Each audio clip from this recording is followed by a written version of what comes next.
No sé si Gabriela, a ver, ¿quién más? Lo que suele pedir grabar. Ah, Manu. Bueno, si alguno más quiere para grabar, me dice. Vamos. ¿No? Este es un cliente nuevo, ¿ves? No lo tenía dentro de la lista de los que me piden grabar. ¿Alguien más?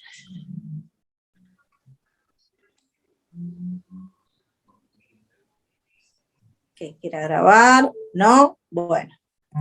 Entonces, podemos arrancar la clase de hoy, que va a ser una parte, va a dar Marcela una introducción de un tema que van a continuar el sábado, y después, que es dominio público, ¿no, Marce? Sí. Y después vamos a continuar conmigo, que vamos a arrancar a ver poder tributario y obligación tributaria. El material que corresponde esta semana, creo que esta vez hemos subido el correcto, así que está disponible ya en Classroom, creo que ayer o antes de ayer lo puso a disposición Alejandro, así que ahí lo pueden seguir al caso que algo no quede claro o para ampliar, ¿sí? Así que bueno, le cedo la palabra a Marce, a Javier, lo voy a habilitar a grabar porque Javier suele pedirme y se acaba de conectar. Y bueno, te cedo la palabra, Marce, para que arranques cuando quieras. Arrancamos con una pequeña introducción, así después puede seguir Gabriela, dando una idea general, primero de qué es el dominio, para después hablar específicamente del dominio público, que es el tema que a nosotros nos interesa. Cuando hablamos de dominio, ¿alguien tiene una idea a qué nos estamos refiriendo? Uno cuando habla de dominio se imagina como si fuera una dominación, ¿sí? Algo sobre lo cual tengo poder. Mira, justamente estamos haciendo referencia a algo. En este caso nos estamos refiriendo a una voluntad que va a ejercer una persona y que va a tener bajo esa voluntad, bajo ese poder, ¿a quién? A una cosa. En realidad, cuando nosotros hablamos de dominio, lo primero que tenemos que saber es que es un derecho real, en virtud del cual una cosa se haya sometida a la voluntad y a la acción de ¿qué? De una persona. Ahora, siempre que hablamos de dominio, decimos derecho real. Derecho real, en virtud del cual una cosa se haya sometida a la voluntad de acción de una persona. Ahora, ¿qué es un derecho real? ¿De dónde surgen? ¿De dónde nacen? Para entender un poco esta idea del dominio. No hay algo que sea la naturaleza per se derecho real. ¿Qué quiere decir? Que los derechos reales, como tales, son creados. Y son creados por la ley. Es una ley la que dice, por voluntad de aquellos que conforman una sociedad, qué cosas van a tener esa calidad de derechos reales. Entonces, los derechos reales son creados por las leyes y van a crear una relación directa e inmediata entre ¿qué? Entre una persona y una cosa. Siempre cuando hablamos de dominio, recuerden, es un derecho real que crea en virtud de una cosa se haya sometida ¿a qué? A la voluntad y acción de una persona. Ahora, ¿qué es un derecho real? Volviendo a la idea, el derecho real no existe per se en la naturaleza, sino que tiene que ser creado. ¿Creado por medio de qué? Por medio de una ley.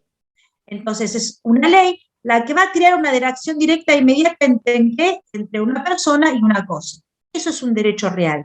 Crea una relación directa entre una persona y una cosa. Ahora, vamos a tener dos elementos. La cosa, que es el sujeto activo, perdón, la persona, que es el sujeto activo del derecho, y la cosa, que es el objeto.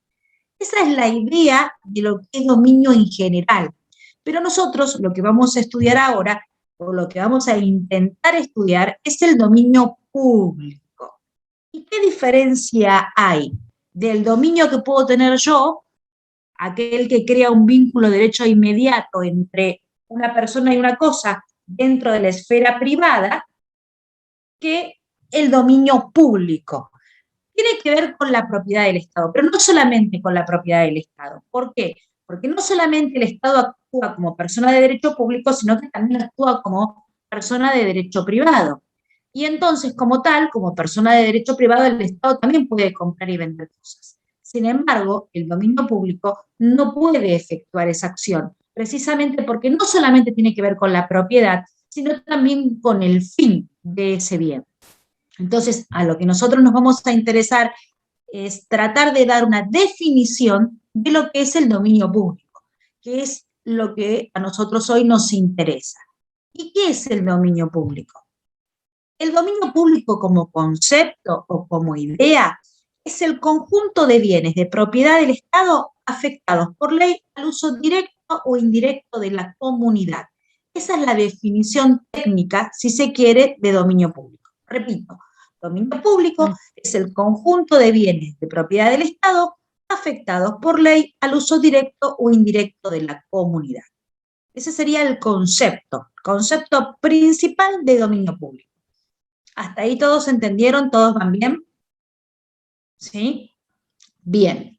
De esta definición se pueden extraer o se pueden analizar o se pueden descubrir, si se quiere, 4 elementos. La definición de dominio público que di yo trae aparejado, nos permite analizar 4 elementos. El primer elemento es el subjetivo. Si yo repito la definición, conjunto de bienes de propiedad del Estado afectados por ley al uso directo e indirecto de la comunidad. ¿Cuál sería el elemento subjetivo de esta definición? ¿Qué les parece? El Estado. El titular, si vamos a la definición, conjunto de bienes de propiedad del Estado. Propiedad del Estado. ¿Qué quiere decir? Que el titular del dominio público es el Estado. Tiene que ser una persona jurídica, pública, estatal. Por eso se dice que es latu sensu, no puede haber otro. ¿Ah? Pertenece al Estado. Tiene que ser una persona jurídica, pública, estatal. Cuando hablamos de dominio público. Ese sería el elemento subjetivo. Ahora, si vamos al segundo elemento, volvemos a repetir, subjetivo, el titular del dominio público es el Estado, pertenece al Estado, persona jurídica, pública, estatal. Si digo persona jurídica, pública, estatal es no humana. ¿Ah? ¿Se entiende esa idea? Bien.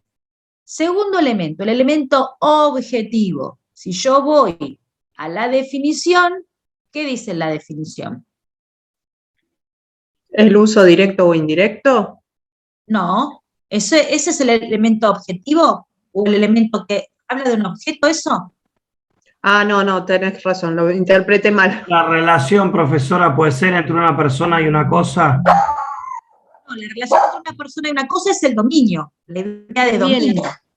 Los bienes, ¿quién lo dijo? Muy bien. Y Gabriela también lo dijo. Se llama bien. El conjunto de bienes. El elemento objetivo sería el conjunto de bienes. Ahora acá, cuando hablamos, ustedes recuerden la definición, dijimos dominio público es el conjunto de bienes. Bien. Cuando nosotros decimos conjunto de bienes, ¿a qué nos estamos refiriendo? Nos estamos refiriendo a las cosas, o sea, tenemos idea de bienes, y en bienes estamos hablando de las cosas y también de los objetos incorporales o inmateriales, como quieran ustedes llamarlo. ¿Qué son las cosas? ¿Qué definición podemos dar de cosas cuando hablamos de cosas? Igual vamos a seguir hablando después durante la clase de estos temas. ¿Qué son las cosas? ¿Alguien sabe? Las cosas son cosas, es genial, pero hay una definición de cosas. ¿Alguien sabe cuál es la definición de cosas? No. Las cosas, como definición técnica, diríamos que son los objetos corporales o materiales, por decirlo más correctamente o por hablar más correctamente, los objetos materiales susceptibles de tener un valor económico. Esa sería una definición técnica de cosas.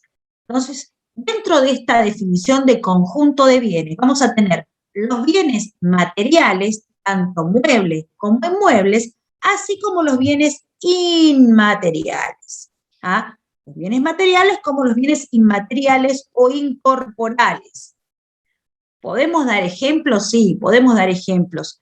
susceptibles de tener un valor económico, o susceptibles de precio. Quizás susceptibles de tener valor económico me parece un poquito más correcta la definición, si se quiere, ¿sí? Ahora, si yo tuviera que traerlo a la realidad y definir un poco mejor, que cuando hablamos de bienes muebles o inmuebles, objetos incorporales, ¿a qué hago referencia? Podemos dar un ejemplo, igual más allá de eso en la clasificación lo vamos a ver, pero podemos decir, por ejemplo, los bienes muebles o los bienes inmuebles que forman parte del dominio público, y ahí podemos encontrar siempre las obras públicas destinadas a una utilidad común, un puente, un camino, una plaza, un edificio, un hospital, forman parte del dominio público.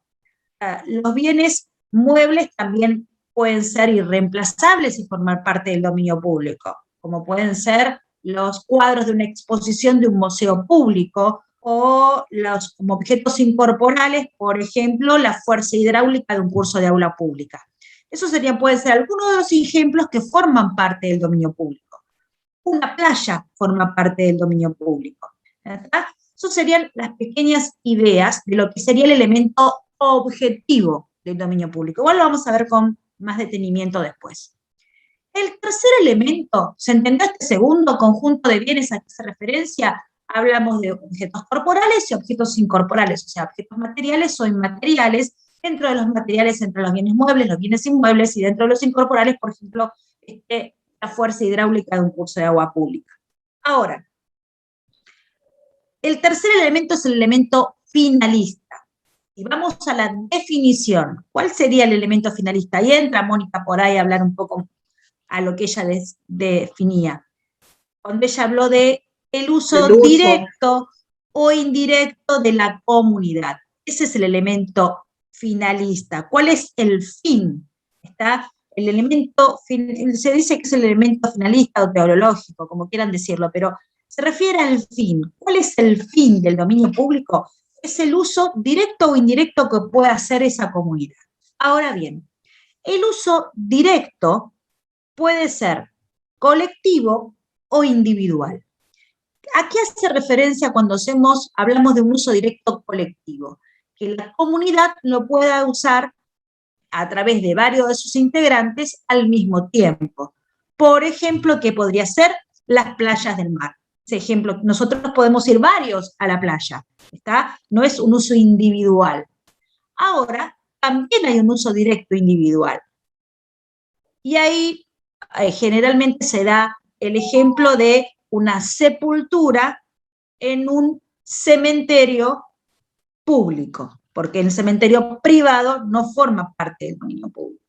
Las sepulturas en los cementerios públicos, por más que tienen un régimen determinado en cuanto al periodo de tiempo, son para una sola persona, o lo que fue en vida una persona, ¿sí? Para una determinada es individual. Y dentro del uso indirecto, generalmente en esto hablamos a través de la prestación de un servicio público. ¿tá? No lo hace el Estado, sino que el Estado es el titular y concesiona la prestación de ese servicio público. Ahora existe, ese sería el tercer elemento. Primer elemento subjetivo, segundo elemento objetivo, tercer elemento el finalista. Cuarto elemento es el elemento normativo o legal. Yo cuando empezamos a hablar le dije que las cosas de dominio público, el dominio en realidad, lo que dije, no existen per se en la naturaleza.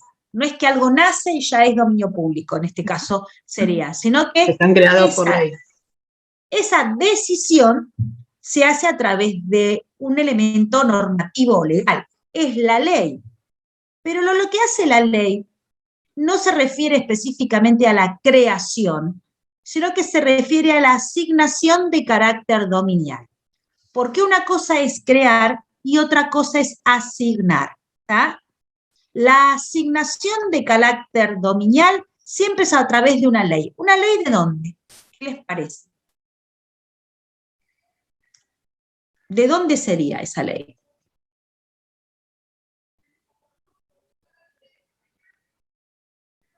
Y Del Congreso. una ley del Congreso Nacional. ¿Por qué? porque es en el Congreso Nacional donde está representado el pueblo de la nación argentina, donde están representadas las provincias que lo componen. ¿Qué quiere decir? Que la decisión de qué se considera dominio público para todo nuestro pueblo, nuestra sociedad, solamente se puede realizar a través de una ley del Congreso Nacional. Se juntan y deciden asignarle, darle esa calidad a determinadas situaciones o decisiones, ¿está? Entonces, siempre la asignación de carácter dominial se hace a través de una ley del Congreso Nacional. Cuando digo asignación es decidir qué es dominio público. Entonces, ¿qué van a decir? ¿Se considera dominio público? Eso es otra cosa. Los conflictos entre diferentes países son los límites interprovinciales y también es una decisión del Congreso Nacional, porque es una decisión del Congreso Nacional fijar los límites. Ahora, no sé a qué referencia tiene que ver con el dominio público, ¿tá? Los límites internacionales pertenecen a la creación del Estado Nacional, pertenecen a la justicia federal.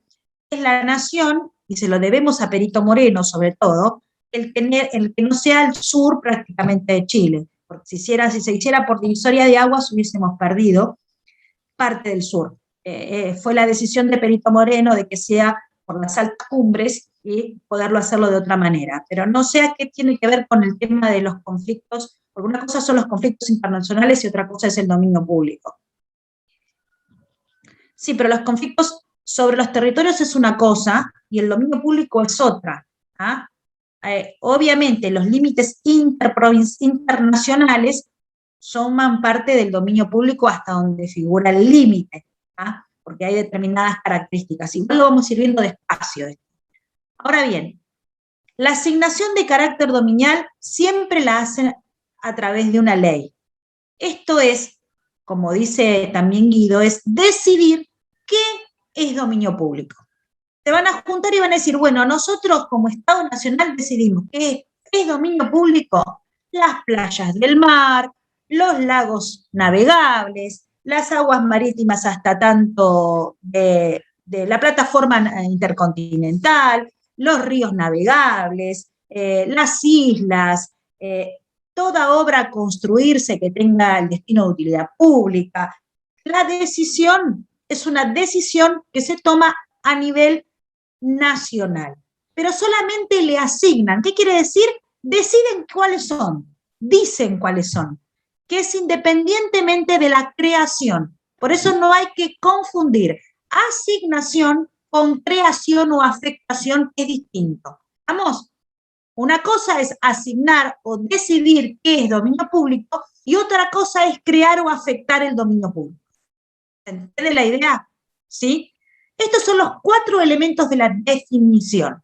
Subjetivo, el titular es el Estado, tiene que ser una persona jurídica. Nino. El segundo elemento es el objetivo, los bienes que conforman el conjunto de bienes, sean bienes muebles, inmuebles o objetos incorporales. El elemento finalista, que es el uso directo o indirecto de la comunidad, el uso directo podrá ser colectivo o individual. El elemento normativo legal, que es que la asignación del carácter dominial debe hacerse a través de una ley del Congreso Nacional. Ahora bien, existe asimismo una clasificación del dominio público. Hay una clasificación, vamos a dar la clasificación para terminar un poquito esta parte. Sí, asignar. Vamos a ver después igual eso la diferencia cuando veamos cómo se afecta un bien de dominio público. Ustedes siempre cuando hablamos de asignación de carácter dominial, es en realidad decidir a través de una ley del Congreso qué se considera dominio público. Eso es simplemente, asignar es decidir, asigno, digo que es dominio público, tal cosa, tal cosa, tal cosa y tal cosa. Pero es decirlo. Algunos al decirlo los afecto. ¿Por qué? Porque no los tengo que hacer, pero otros los tengo que hacer, como el camino, la obra, del hospital, el puente, eso hay que crearlo. ¿tá? Entonces, eso no es asignar. La asignación es simplemente nombrar, decidir y plasmarlo en una ley que se considera dominio público. ¿Eso se entendió? ¿Sí? Eso es asignar, decidir, decir a través de la ley que se considera dominio público. Ahora vamos a la clasificación. La primera clasificación es en razón de sus titulares. En general, está dado así en la mayoría de los textos. En razón de sus titulares. ¿Qué les parece? ¿Cómo puede ser? En razón de los titulares, el dominio público. Si estamos hablando que tiene que ser una persona jurídica pública. El Estado sea el titular, profesora. Bien, ya lo dijimos, ¿el Estado en qué fase? Si decimos en razón de sus titulares. Ya dijimos que es el Estado. Nacional, provincial o municipal. Exactamente. Cuando hablamos de en razón de sus titulares, decimos que puede ser nacional, provincial o municipal. Bien, ahora, existe otra clasificación, que acá sí van a darse cuenta de por qué decimos asignar y después decimos crear, que es en razón de su conformación o en razón de su formación o estructura, que sería la segunda clasificación, en razón de su formación o su estructura. Y aquí tenemos que diferenciar los bienes de dominio público natural de los bienes de dominio público artificial. Hay que hacer una diferenciación o una subdivisión, si se quiere, entre bienes de dominio público natural y bienes de dominio público artificial. ¿Cuáles son los bienes de dominio público natural? Como su nombre lo indica, están en la naturaleza. Los naturales son aquellos que tienen una determinada composición y estructura y que no necesitan de la mano del hombre. Son aquellos que tienen una determinada composición y estructura y que no necesitan de la mano del hombre. Y aquí sí tenemos que hablar de esta cuestión que habíamos visto recién. Cuando nosotros hablamos de que tienen una determinada conformación o una determinada composición y que no necesitan de la mano del hombre, ¿qué ejemplo se les ocurre que serían bienes de dominio público natural? Las playas que hablábamos hace un ratito. Las playas, los lagos. Vamos a ver que se encuentran regulados, por decirlo de alguna manera, o legislados. ¿Vieron que dijimos que estaban en la ley o que deberían ser asignados por la ley? En el artículo 235 del nuevo Código Civil y Comercial. Artículo 235 del nuevo Código Civil y Comercial. Incisos A, B, C, D, E, o sería del A al E,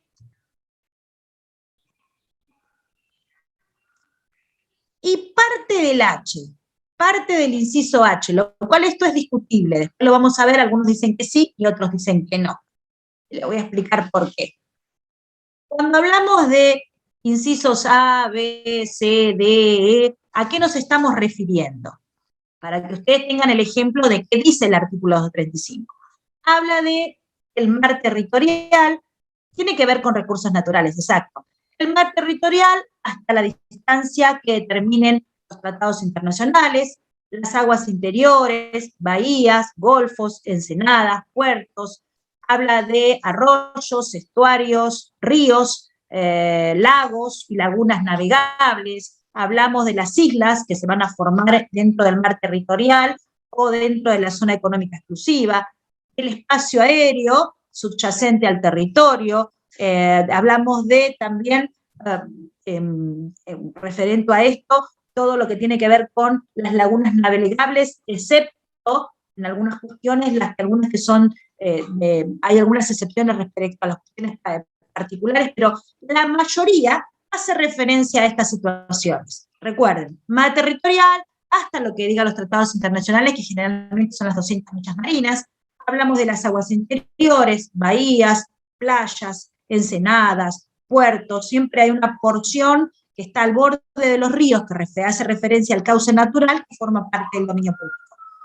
Ríos, estuarios, arroyos, lagos y lagunas navegables, digamos que islas que se van formando, tanto en los ríos, dentro de la jurisdicción, como en el mar territorial, o el espacio aéreo, van a ser o van a formar parte del dominio público. Ahora, hay un inciso que se incorporó con la modificación, que es el H.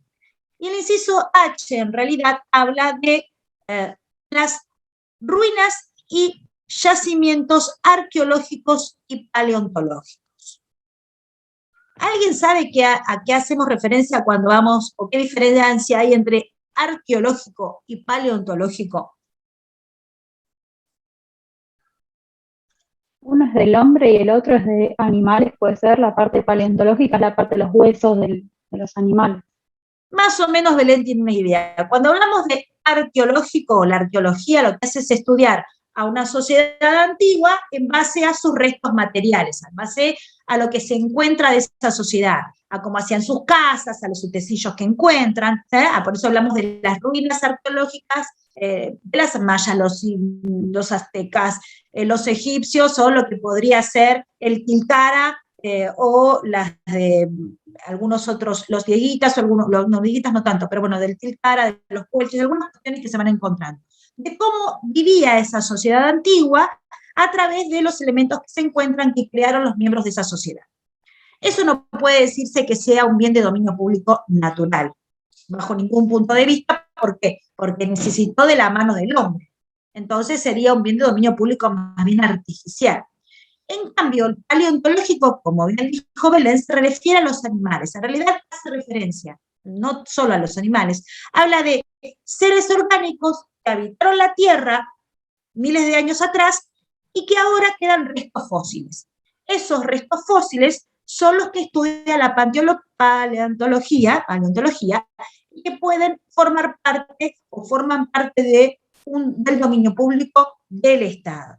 Entonces, como pertenece o hace referencia a seres orgánicos, en principio no necesitó de la mano del hombre, la mayoría entiende, en virtud de esto, que cuando hablamos del inciso H y hacemos referencia a ruinas o a yacimientos, en realidad yacimientos, porque no sería la palabra ruinas, la palabra sería yacimientos paleontológicos, estamos refiriendo a un bien de dominio público natural, en cuanto al estado en que se encuentra. Después su transformación en otra cosa va a variar, ¿se entiende? Es igual una discusión doctrinaria, pero para que ustedes sepan, algunos dicen que es natural y algunos dicen que podría ser artificial por su uso posterior. ¿Está? Bien, esos serían los naturales. No necesitan de la mano del hombre, tiene una composición, una estructura determinada, y lo único que hace el Estado es asignarle el carácter de dominio. Es decir, las playas son de dominio público, no las tiene que hacer. Podrá regular alguna situación referente a la hora que pueden entrar, a la hora que pueden salir, lo mismo que los ríos, cuánto se puede navegar o cuánto, no por una cuestión de seguridad. Pero el río ya está, la playa ya está, no hay que crearla, ¿se entendió? Ahora, los artificiales sí necesitan de la mano del hombre. Necesitan de la mano del hombre, ¿por qué? Porque son creados y determinados por el hombre. ¿Ah? En este caso son creados y determinados por el hombre.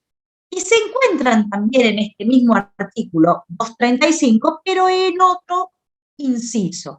En el inciso F, en el inciso G y en parte del inciso H. ¿Y qué hace referencia o a qué hace referencia estos incisos? Hace referencia, dijimos, algo que tiene que ser creado por el hombre, que necesita de la mano del hombre. Y ahí tenemos, exacto, tenemos un montón de situaciones que el hombre crea, pero en primera instancia, antes de crearlo, tiene que asignarlo. Las calles, plazas, caminos, canales, puentes, ¿qué quiere decir esto? Cualquier obra construida para utilidad o comodidad común, ¿está? Cualquier obra que ha sido construida para utilidad o comodidad común. Y abarca también ¿a qué? A los documentos oficiales del Estado. Los documentos oficiales del Estado, en virtud de esta nueva definición del artículo 235, han quedado específicamente incorporados. ¿Qué otra cosa se agregó? Este inciso H cuando habla de las ruinas arqueológicas, ¿ah? Porque han sido creados por una sociedad antigua, pero creados al fin, no existían en la naturaleza. La sociedad antigua creó sus casas, sus utensilios, sus elementos de uso, y después fueron encontrados por sociedades posteriores que los estudian. Entonces, en realidad, necesitaron de la mano del hombre. Cuando hablamos de bienes de dominio público artificial, lo que estamos diciendo es que si bien hay una asignación de carácter dominial, necesitan de la creación de la mano del hombre. ¿El hombre qué va a decir en la ley? Las calles son de dominio público. Ahora, ¿qué calles? Las va a tener que hacer y eso es otra cuestión. Eso lo vamos a ver cuando veamos afectación. ¿Qué va a decir el hombre de la sociedad a través de la ley? Las calles, los canales, los puentes. Ahora, ¿qué puentes? ¿Dónde? ¿En qué lugar? ¿Cómo es otra cuestión? Generalmente siempre hablamos de obras públicas, exacto, porque tienen un fin en la utilidad o comodidad común. Siempre recuerden que para que sea parte del dominio público tienen que darse todos los elementos, no solamente la obra, no solamente que pertenezca al Estado, sino además la utilidad común. Siempre tienen que darse esos elementos, si no, no es dominio público, sino hay utilidad común. Igual lo vamos a ir viendo a medida que avance el tema. La otra forma de clasificar los bienes de dominio público, y con esto ya vamos a ir cerrando las clasificaciones y le vamos a pasar a Gaby, es en razón de su jurisdicción. En razón de su jurisdicción es muy parecido a lo de los titulares. ¿Por qué? Porque en razón de su jurisdicción también podrá ser nacional, provincial o municipal. Esto tiene que ver con el ámbito de aplicación. Y hay otra clasificación que algunos han agregado que es en razón de la materialidad del bien.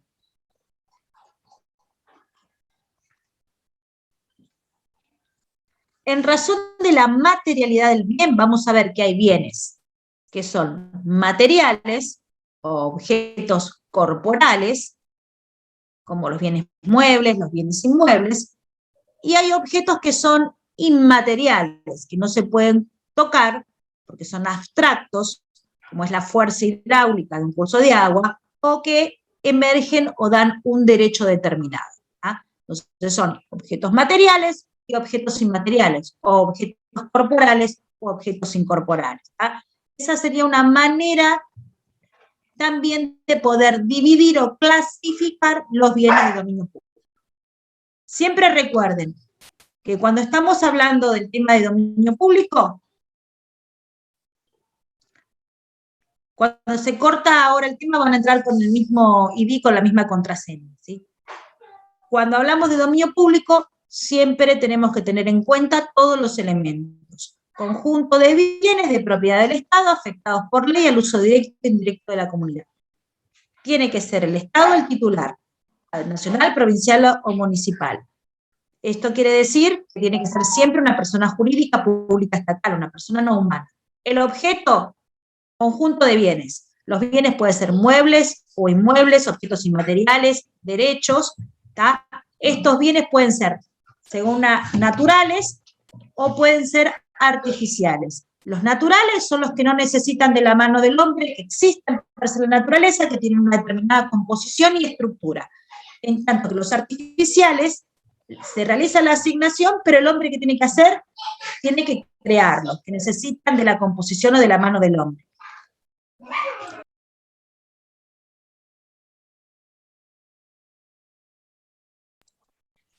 Y después tenemos siempre, este conjunto de bienes, tienen que tener una utilidad, un destino. Y esa utilidad tiene que ser el uso de la comunidad, ese uso común. Ese uso común que podrá ser colectivo, podrá ser individual, pero debe tener ese uso para que forme parte del dominio público. Y esa asignación se tiene que realizar a través de la ley. Decidir qué es dominio público no existe en la naturaleza. Debe ser una decisión de los que componen el Congreso Nacional a través de una ley. ¿Hasta ahí se entendió la idea? Ahora vamos a salir y volver a entrar porque ya se nos va a cortar y después seguimos.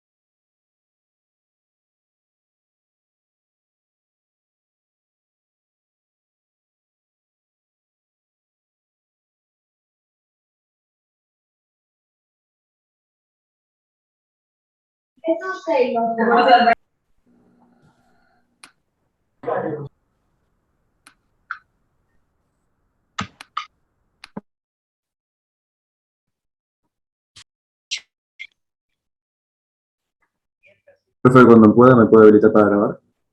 Sí, sí, estoy en eso. Lo que pasa es que están entrando todos y se me corren los nombres de los alumnos. Denme un segundo y ya a todos los que estaban grabando los vuelvo a Sí, a mí habilitar. no sé por qué, no sé si mi internet o qué, de a ratos como que se me... Franco. Recording in progress. Después sería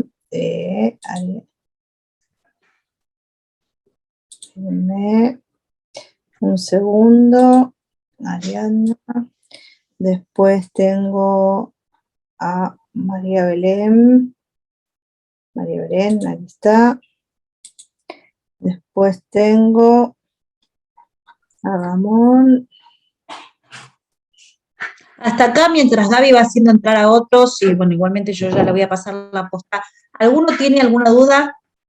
¿Algún inconveniente con el tema? ¿Hasta acá entendieron más o menos a qué hacemos referencia?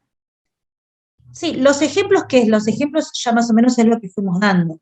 Cuando nosotros hablamos de dominio público, lo que forma parte del dominio público tiene siempre un destino, bienes materiales e inmateriales, volvemos, bienes materiales, aquello que se puede tocar, que podemos transitar, una calle, un edificio público, los elementos que conforman una plaza, un puente, forma parte del dominio público. Estamos un bien inmueble determinado, los bancos de la facultad forman parte del dominio público. Forma parte del dominio público un cuadro que se expone en un museo público. Forma parte del dominio público una sepultura de un cementerio municipal. Forma parte del dominio público un monumento de una plaza. ¿Ah? Eso forma parte del dominio público más allá de la plaza en sí misma. ¿Sí? La plaza es dominio público y el monumento que se instala en la plaza también forma parte del dominio público a tal o cual prócer o a tal o cual persona referente de la comunidad.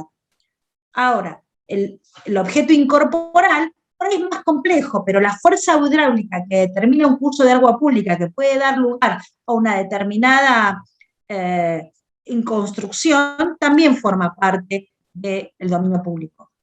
Los incisos están en el artículo, siempre estamos hablando del mismo artículo, es el 235, del nuevo Código Civil y Comercial.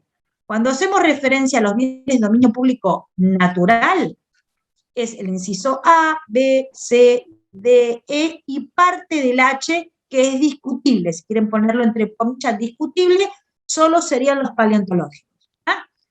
Y respecto de los artificiales, es el mismo artículo, pero el inciso sería el F, el G y la primera parte del H cuando habla de arqueológicos. ¿Se entendió? ¿Todos entendieron la idea? ¿Sí? No les va a traer mucho más inconveniente. Cuando veamos la afectación, que es la creación del dominio público, ahí van a darse cuenta mejor la diferencia entre los artificiales y los naturales. Pero si ustedes tienen idea que en uno necesita la mano del hombre y en otro no, va a ser mucho más fácil de definir. Y primero el artículo, el 235, y después ubicarlos. La playa no la tengo que crear, el río no lo tengo que hacer. Una cosa es crearlo y otra cosa es regular cómo puedo acceder a él, cuándo puedo navegar, cuándo es bajante y el río no resulta navegable, cuáles son las condiciones para hacer o utilizarlo, pero no lo estoy creando, ¿se entiende? Una playa, un río, un lago, un golfo, una bahía, un puerto, una ensenada, el mar territorial, la plataforma submarina, el espacio aéreo, vamos a ver que hay cuestiones que ya están en la naturaleza. Lo único que hace el Estado es asignarlas. Y hay otras que no están en la... No, eso serían, no serían inmateriales en realidad, porque en realidad la playa, la composición vos la podés tocar, no es inmaterial. El lago tampoco es inmaterial, porque tiene agua y tiene determinada estructura de tierra. Entonces no estamos hablando de inmaterial. En cambio, la fuerza hidráulica de ese lago, en realidad de ese lago no, la de ese río sí sería la fuerza que genera que me puede permitir otro uso. Eso sí sería inmaterial. ¿Está? La fuerza de agua de una caída que me puede permitir después construir una represa, por ejemplo. Esa fuerza hidráulica que genera el agua, sí no la puedo tocar. La fuerza en sí misma, pero el agua sí. Entonces ahí es material, no es inmaterial. ¿Se entiende la idea? ¿El espacio aéreo no sería algo más fácil de inmaterial? El espacio aéreo es más fácil de decir que es inmaterial, porque es más difícil, porque no lo puedes tocar. Entonces el espacio aéreo sí es es una manera de decir, si el espacio aéreo, en cuanto a la forma de cómo lo toco, no lo puedo tocar, pero existe, y lo puedo delimitar hasta dónde llega. Entonces es mucho más fácil especificarlo. Pero en cuanto al lago, el río, inclusive lo paleontológico, todo se puede tocar. ¿tá? Lo que no hace el hombre es crearlo, porque ya está, lo dice, ¿tá? Le asigna el carácter. ¿sí? Igualmente, esto lo vamos a ir viendo con más detenimiento una vez que veamos la afectación. No les va a creer mayores problemas, quédense tranquilos. Ahora voy a pasarle a mi amiga y compañera, que ella va a continuar con otro tema, y conmigo seguramente vamos a retomar en cuanto al régimen jurídico y después la afectación el día sábado, para continuar con el tema. Igual yo estoy, las millas náuticas también es una forma de, las millas náuticas en realidad lo que está diciendo es hasta dónde llega, cuando hablamos de millas náuticas, hasta dónde llega el mar territorial, pero el mar en sí mismo, que es parte del dominio público, vos lo podés tocar. El tema es que verificar inclusive dónde está el límite, porque vos metés la mano en el agua y lo podés tocar, tiene una determinada composición y no es algo que no lo podés tocar. Las millas náuticas lo que hacen es determinar hasta dónde ese mar territorial es dominio público, que tiene que ver con las 200 millas marinas, los tratados internacionales van fijando los límites. Inclusive qué es del Estado nacional y qué es del Estado provincial, hay todavía más diferencia en eso. ¿sí? Pero lo vamos a ir viendo despacio, además no se tienen que enloquecer con eso, con cuestiones más específicas de derecho administrativo, porque nosotros somos más simples en esto, traten de no enloquecerse porque es muy fácil el tema, no le va a generar ningún problema. Gaby, te paso la posta y quedo a tu disposición en escuchándote. Dale. Muy bien. Bueno, lo que vamos a hacer ahora es cambiar de tema, ¿sí? Vamos a empezar a ver un poco la introducción que después nos va a llevar a poder desarrollar los distintos tipos de tributos.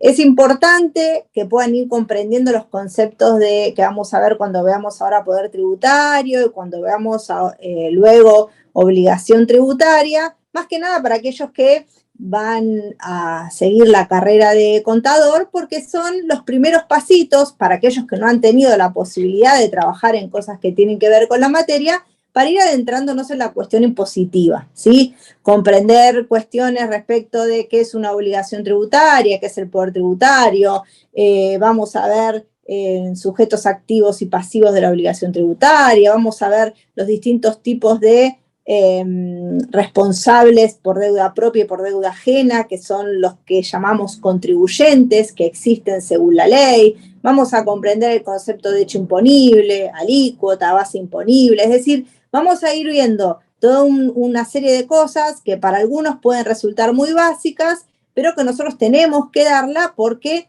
no todos llegamos a finanzas públicas habiendo tenido la posibilidad de trabajar de algo que tenga que ver con la materia y mucho menos con los conceptos, ¿sí? Entonces, vamos a ir despacito para que todos puedan comprenderlo y probablemente para algunos, reitero, sean cuestiones básicas. Lo que no quita es que si alguno no entiende o hay alguna cosa que le genera algún tipo de complicación, lo ideal sería que pregunten. No importa si un compañero sabe un montón más del tema, si nosotros estamos recién empezando. Tienen que quedarles claros estos conceptos, porque de acá parte la base para todo lo que viene después, ¿sí? Entonces, no tengo problema que me interrumpan las veces que sea necesaria, me pregunten las veces que sea necesaria y vayamos pudiendo armar la clase y lo que viene para la segunda parte de la materia, que tiene que ver mucho con la cuestión tributaria.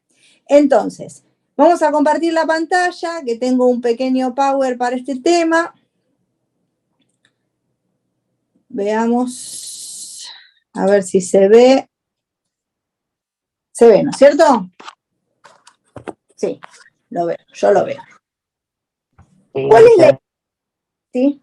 ¿Qué es lo que vamos a ver en primera medida? Siempre que hablemos de lo que tiene que ver con tributos, vamos a ver que el tributo es algo que le exigen a los contribuyentes, ¿sí? Los tributos no se pagan, por lo menos no en nuestro país, de manera voluntaria, sino que es el Estado el que exige su pago por intermedio de una determinada ley. Ahora bien, como consecuencia de que el Estado tiene esa posibilidad, esa capacidad de poder exigirnos el pago, como consecuencia de tener lo que se denomina poder tributario. En líneas generales y como una pequeña introducción, porque después vamos a dar una definición un poquito más técnica de lo que es el poder tributario, podemos decir, como tienen ahí en pantalla, que es la facultad o la posibilidad jurídica que tiene el Estado de exigir contribuciones con respecto a personas o bienes que se encuentran en su jurisdicción, ¿sí? Es esa facultad, esa posibilidad, esa capacidad que el Estado tiene de exigir el pago de una determinada suma de dinero. Fíjense que habla de respecto de personas o bienes. Y acá es importante comprender la diferenciación porque vamos a ver más adelante que hay tributos que gravan específicamente los bienes y hay tributos que gravan las actividades que realizan las personas. Por eso vamos a ver que vamos a tener impuestos que se denominan personales, impuestos que se denominan reales. Un ejemplo típico de un impuesto que grava las actividades que realizan las personas es el impuesto a las ganancias, ¿sí? Y un ejemplo típico de aquellos impuestos que gravan los bienes es el impuesto a los bienes personales, ¿sí? No obstante, sea que la manifestación de capacidad contributiva que se está gravando tiene que ver con un bien o con una actividad que desarrollan las personas, en ambos casos quien va a tributar va a ser siempre el sujeto titular, sea del que desarrolla la actividad o sea el titular del bien, ¿sí? ¿A qué voy con esto? O sea, el impuesto al automotor, bárbaro, el impuesto grava el automotor, pero ¿quién va a pagar el impuesto? El titular del automotor. El auto no se va a autopagar el impuesto, valga la redundancia de auto con auto. Entonces, respecto a personas o bienes, puede estar armado el tributo, ¿sí? El objeto del tributo es gravar la actividad de la persona o el bien. Siempre va a terminar tributando el contribuyente o el responsable. Y habla de que se encuentre en su jurisdicción, ¿por qué? Porque vamos a ver que el poder tributario tiene distintos tipos de competencias. Vamos a ver un alcance a nivel nacional, cosas que va a poder exigir y cobrar el gobierno nacional, cosas que van a poder exigir y cobrar las provincias, y un alcance del poder tributario que van a tener los municipios, ¿sí? Que vamos a ver luego que no cobran impuestos, sino que simplemente, por su carácter de ente de gobierno, están en condiciones de cobrar tasas o derechos. Pero en líneas generales, repaso, ¿qué es el poder tributario? Como una pequeña introducción, es esa capacidad, es esa posibilidad que el Estado tiene de exigir el pago, ¿sí? Sobre determinadas personas o cosas dentro del ámbito de su jurisdicción, es decir, dentro de lo que legalmente le corresponde o puede llegar a cobrar. ¿Me siguen hasta ahí? ¿Por qué es importante que exista el poder tributario? Porque es lo que le va a dar la posibilidad al Estado de crear esos tributos con los cuales va a obtener su principal fuente de financiación, ¿sí? Piensen ustedes que desde el punto de vista, bien, muy bien, piensen ustedes que desde el punto de vista de lo que tiene que ver con los recursos del Estado, si hablamos de recursos genuinos, son aquellos que se financian a través de los tributos, porque después el Estado puede llegar a tener recursos que obtiene como consecuencia de operaciones de crédito público, pero ahí estamos saliendo a pedir dinero afuera. La idea sería que nos podamos mantener con los tributos que cobramos. Por eso digo, es fundamental que exista el poder tributario en todos los estados. Y ahora cuando veamos cuáles son los caracteres de ese poder tributario, nos vamos a dar cuenta por qué siempre el poder tributario va a existir en todos los estados. Pero esta es una primera aproximación y más adelante vamos a ver una definición más completa en vistas que sigamos avanzando con los elementos. Ahora bien, la doctrina lo que fue haciendo fue ir analizando, depende, distintas posturas a lo largo de la historia, de dónde consideran que surge el poder tributario, ¿sí? ¿Cuál es el origen del poder tributario? Se han preguntado diferentes autores. Respecto de esto, de hablar del origen del poder tributario, existen tres doctrinas. Una doctrina germánica, una doctrina anglosajona y una teoría más actual, que es la teoría de Bielsa, que es la que se utiliza en la actualidad.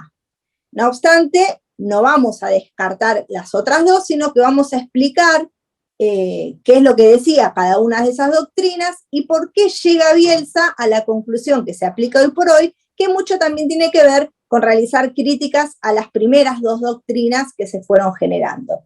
¿Qué es lo que tratan de explicar estas doctrinas? ¿De dónde surge el poder tributario? ¿De dónde surge, de dónde nace esa posibilidad que el Estado tiene de poder exigirnos el pago de los tributos? ¿Sí? ¿Vamos hasta acá? La primera de las doctrinas, que es la doctrina germánica, ¿qué es lo que dice? ¿De dónde surge para la doctrina germánica la posibilidad del Estado de exigirnos el pago de tributos? Surge de la soberanía. ¿Qué dice esta doctrina? Como el Estado, ¿sí?, tiene soberanía, como consecuencia de esa soberanía, ¿qué era ser soberano? ¿Recuerdan ustedes? Estudiaron, no sé si se dio para esta parte, si lo dimos en esta parte cuando se dio Estado, pero ¿qué significa que un Estado es soberano? En líneas generales, no desde el punto de vista tributario, pero ¿qué significa la soberanía? Exactamente, que no reconoce por encima de ellos ningún poder superior, ¿sí? No tengo nada por encima. Entonces, ¿qué dice esta doctrina germánica? Como el Estado no reconoce nada por encima de él, como consecuencia de esa soberanía, de esa capacidad de estar por encima de todo, de allí surge esta posibilidad de poder exigirnos el pago de los tributos. Y hay tres autores dentro de esta doctrina germánica. Los tres utilizan el concepto de soberanía como fundamento de su teoría del origen del poder tributario. ¿Qué diferencian un autor del otro? Las subdivisiones que hacen de las diferentes soberanías, como lo llaman ellos. ¿Qué dice Blumenstein? Bueno, el poder tributario surge como consecuencia de la soberanía territorial. El Estado tiene soberanía sobre su territorio, como consecuencia de ello surge el poder tributario.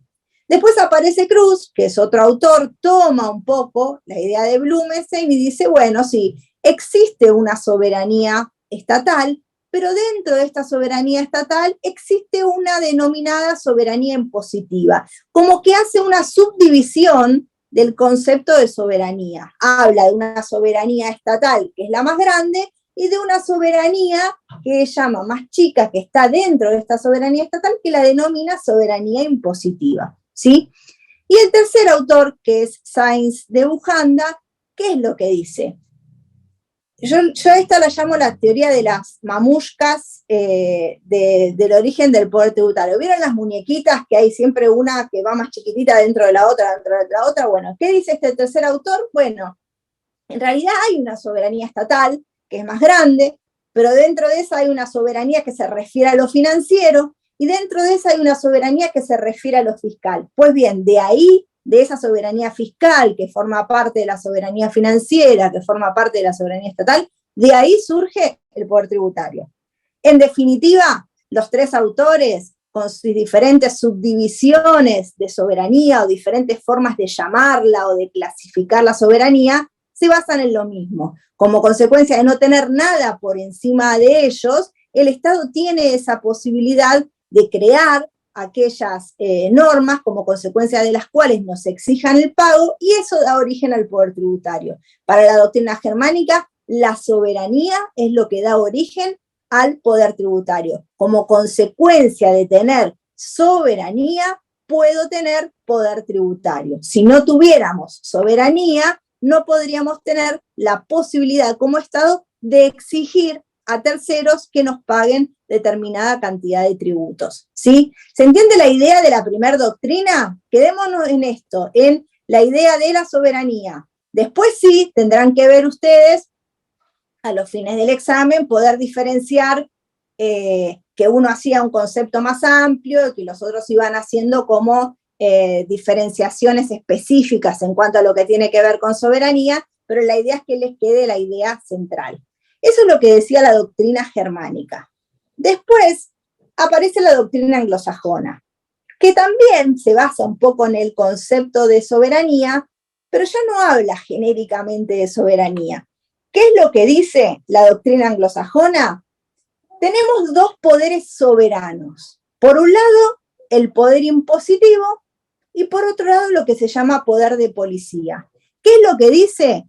El poder impositivo es la facultad que tiene de exigir el pago de las contribuciones, y el poder de policía es la facultad que tiene de controlar que los terceros cumplan con el pago de lo que estamos exigiendo. Dice entonces la doctrina anglosajona que la existencia y combinación de estos dos poderes soberanos es lo que da origen al poder tributario. Ya no hablan solamente del concepto genérico de soberanía, sino que hablan de una manera de accionar de estos dos poderes soberanos, una posibilidad de cobrar y una posibilidad de controlar, una posibilidad de exigir y una posibilidad de decir, bueno, si no pagaste, vení, que te voy a sancionar o voy a controlar que vos estés pagando, ¿sí? El primero lo habla más genéricamente, dice soberanía, y este dice no, dos poderes soberanos que se combinan, el poder impositivo y el poder de policía, el poder de exigir y el poder de controlar, ¿sí? ¿Se entiende la idea? Suena medio como raro, pero son diferentes doctrinas, piensen ustedes, que se fueron desarrollando a lo largo del tiempo. Como consecuencia de estas dos, basándose un poco en las características que daba cada una de estas teorías, y ya un poco más nuevo y un poco más aplicable a lo que tiene que ver con nuestra actualidad, viene la teoría de Bielsa. ¿Qué es lo que dice la teoría de Bielsa? La soberanía es única y no la podemos dividir. No podemos andar hablando como hablaba Cruz o Blumenstein, que hay una soberanía fiscal que forma parte de la financiera, que forma parte de la estatal. La soberanía es soberanía. No podemos andar haciendo demasiadas divisiones. Y la facultad que el Estado tiene de exigir no se refleja en los actos. No tiene que ver con, tiene por un lado poder de gravar y tiene por otro lado poder de controlar. ¿De dónde surge esa posibilidad que tiene el Estado de poder exigirnos? Surge de la Constitución. Y al Estado le basta con su poder de imperio, es decir, esa posibilidad de exigir, que surge como consecuencia del funcionamiento del Estado con sus tres poderes. Tenemos una Constitución, tenemos un poder ejecutivo, un poder legislativo, un poder judicial, vamos a tener el legislativo que cree las leyes, vamos a tener el ejecutivo que es el que las pone todo en práctica y ejecuta, y vamos a tener un poder judicial que se encargará de controlar determinadas situaciones en el caso que llegue a ese tipo de instancias. Entonces, no necesitamos más nada, no necesitamos subdividir poderes, no necesitamos subclasificar soberanías, solamente con el hecho de tener nuestra Constitución Nacional y el poder de imperio ejercido a través de los tres poderes, como consecuencia de ello surge el poder tributario. Ese poder de imperio, ese poder de exigir que sale de la Constitución, es lo que da origen para la doctrina de Bielsa al poder tributario.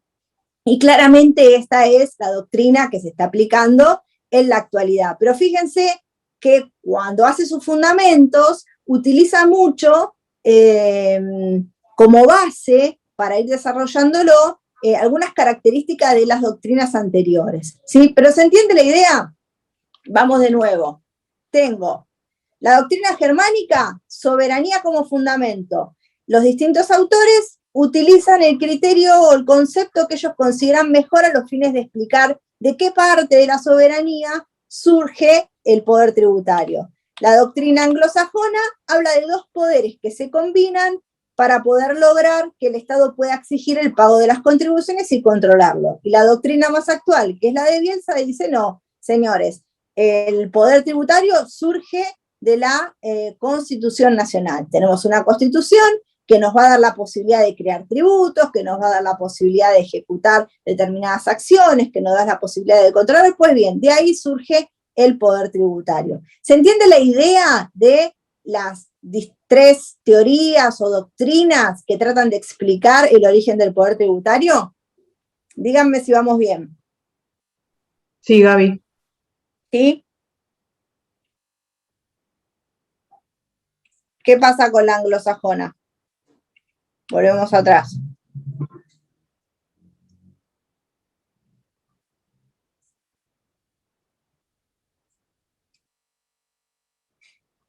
Son en realidad, para la doctrina anglosajona, 2 poderes soberanos que se combinan entre sí, ¿sí?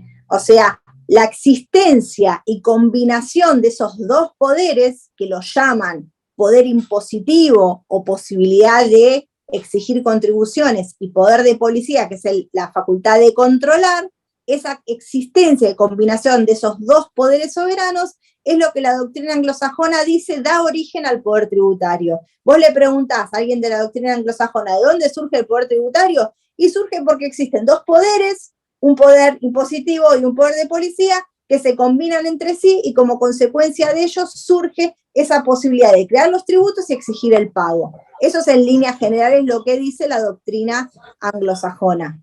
¿Se entiende?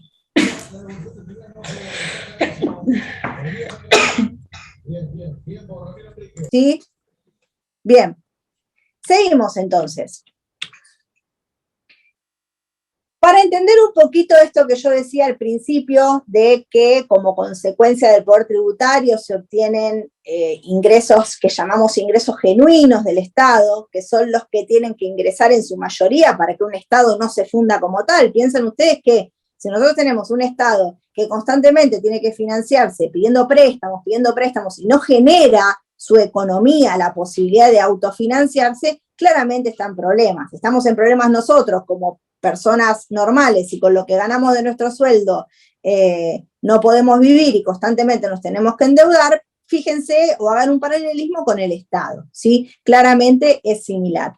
¿Cuáles son los caracteres de ese poder tributario? ¿Sí? ¿Cuáles son las características fundamentales del poder tributario?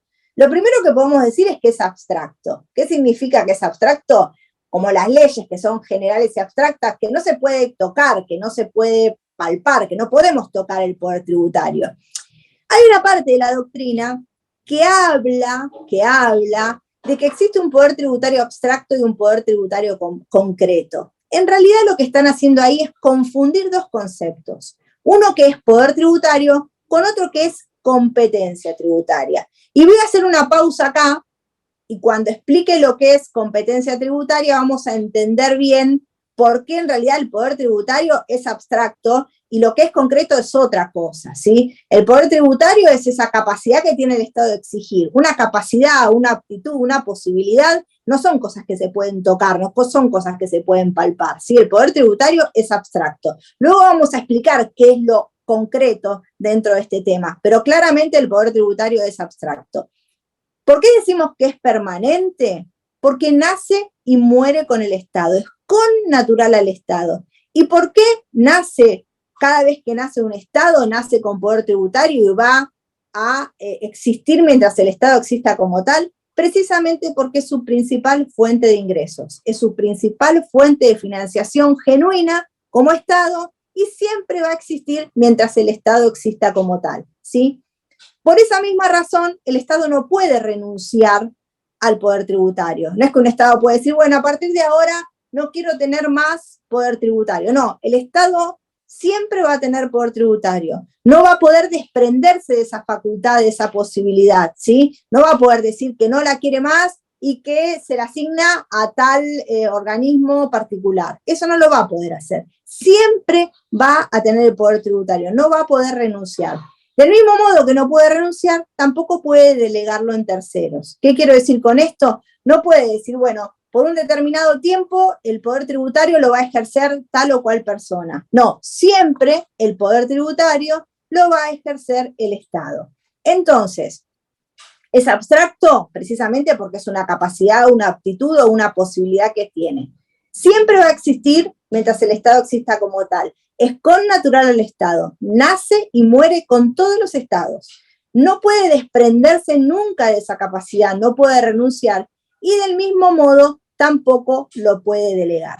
Ahora bien, hay una sola cosa dentro de este tema que tiene que ver con el poder tributario que sí se puede delegar, y que es lo concreto dentro del poder tributario, y que se llama competencia tributaria.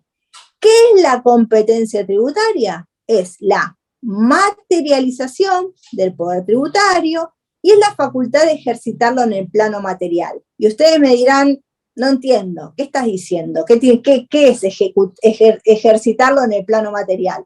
Bien, yo creo una ley que dice pagarán un tributo todos aquellos que estén cursando finanzas públicas los días miércoles de manera virtual. Bárbaro. Creé la ley como consecuencia de tener poder tributario, ¿sí? ¿Y ahora qué hacemos? Tiene que haber alguien que se encargue de controlar que yo pague, si yo no pago que me mande la intimación, si yo no cumplí con la intimación que me embargue la cuenta, tiene que haber una oficina recaudadora puesta a disposición de que yo vaya y entregue el dinero, o bien realice una transferencia. Esa materialización, ese ejercicio en la práctica, en la vida real, de lo que sería el poder tributario, de esa teoría del poder tributario, se denomina competencia tributaria. Y esto sí se puede delegar en terceros. De hecho, fíjense que uno puede pagar, no va y paga directamente en la oficina de la AFIP. Podemos pagar un impuesto en Rapipago, Pago Fácil, por un volante electrónico de pago, pago mis cuentas, Mercado Pago. Si me hace un juicio el Estado porque yo no pagué los impuestos y no lo hice en término y no cumplí con las obligaciones, me puede iniciar una acción legal. Muchos de los abogados o representantes del fisco no son empleados de AFIP, sino que son abogados que están representando al fisco, pero no son empleados en relación de dependencia. Y también puede tercerizar en ellos eso. Puede tercerizar cobranza, puede tercerizar reclamo, puede tercerizar ejecución, pero todo eso es llevar el poder tributario a la práctica. Pero no es el poder tributario, es la competencia tributaria. El poder tributario es la capacidad de sancionar la ley. La competencia tributaria es llevar adelante en el ejercicio, en el plano material, en la realidad, en la práctica, en lo palpable, ese poder tributario. Y ese llevar adelante se denomina competencia tributaria. Eso es lo que algunos autores, cuando yo les hablaba de que hablaban de la posibilidad de un poder tributario abstracto y un poder tributario concreto, eso es lo que ellos infieren como poder tributario concreto, pero en realidad no es poder tributario concreto, es competencia tributaria, es el ejercicio en el plano material del poder tributario. Repasando entonces, si uno le pregunta cuáles son los caracteres del poder tributario, el poder tributario es abstracto porque es una capacidad, no se puede tocar, es permanente porque siempre va a existir con el Estado, nace y muere con el Estado, no puede renunciar a esa capacidad y tampoco la puede delegar, ¿sí? La titularidad del poder tributario siempre es del Estado, no la puede delegar. Similar a lo que pasaba con servicio público, que ¿quién era el titular del servicio público? El Estado. ¿El Estado siempre? En sus estados, o sea, sí, siempre lo que podía hacer es delegar la, ¿cómo se dice? Depende del Estado, por ejemplo, las privatizaciones, delegaba... ¿Pero qué delega? La prestación. No, delegaba el... Ay, no me sale la palabra. La prestación. La prestación del servicio, exactamente. Por eso. Entonces, del mismo modo que en el servicio público, si uno pregunta quién es el titular, la respuesta es el titular siempre es el Estado, lo que puede delegar es la prestación. ¿Qué es la prestación? Es el ejercicio en el plano material de lo que sería el servicio público. Bueno, acá es lo mismo. ¿Quién es el titular del poder tributario? El Estado. Si yo les pregunto, ¿siempre? Sí, siempre el titular es el Estado. ¿Qué es lo que puede delegar? La competencia tributaria, que es el ejercicio en la práctica, en el plano material, en el llano, en la calle, de lo que se denomina poder tributario, pero no es el poder tributario, porque esa posibilidad de crear las leyes mediante las cuales se le va a cobrar un tributo a la gente no puede ser tercerizada en nadie. Sí podrá delegar lo que tiene que ver con la cobranza, el reclamo, la intimación, todo lo que tiene que ver con la práctica, pero no puede delegar la titularidad del poder tributario. Recuerden eso.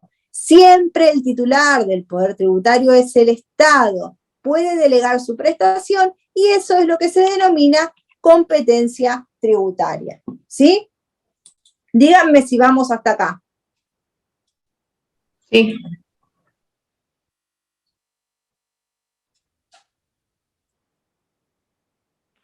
Bueno.